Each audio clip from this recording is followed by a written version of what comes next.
वो आया है 3 से 4 क्विंटल प्रति एकड़ का, या फिर 5 क्विंटल प्रति एकड़। ये बहुत ही अच्छा उपज नहीं है। अगर यही हमारे ज़मीन में अगर राइजोबियम होता तो ये उपज हमारी और अच्छी हो सकती थी। तो होता क्या है कि राइजोबियम जब नहीं होता है तो हमारी फसल को नाइट्रोजन नहीं मिल पाता और हमारी फसल की जो है उत्पादकता सही नहीं होती, और हमें अलग से ऊपर से नाइट्रोजन पोषक तत्व देने की आवश्यकता पड़ती है। इसके निवारण के लिए हमें क्या करना होगा? इसके निवारण के लिए हमें छोटी छोटी 2-3 चीजें को ध्यान में रखना होगा। हम जब अपनी फसल की बुआई करें, क्या करें? बुआई करें। बुआई के समय ही बीज को जो है शोधित करते वक्त हमें उसमें मार्केट में उपलब्ध जो राइजोबियम कल्चर का जो पाउडर आता है उससे अगर हम उपचारित कर देते हैं तो हम बीज के साथ में राइजोबियम जड़ों तक भेज देंगे। वो राइजोबियम हमारे जड़ों के साथ में मिल करके फिर अपना जो है भोजन, वो जो है नाइट्रोजन को स्थिर करने स्टार्ट कर देगा। उसके साथ साथ कार्बनिक पदार्थों को क्या कहते हैं, उपलब्धता ज़्यादा करनी होगी।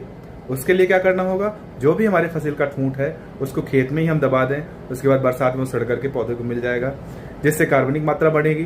कार्बनिक मात्रा जब बनेगी तो राइजोबियम जो हमारी जमीन में पड़ा हुआ है वो भी एक्टिव होकर के फिर हमारे पौधों के साथ में मिल करके उत्पादकता बढ़ाने का काम करेगा।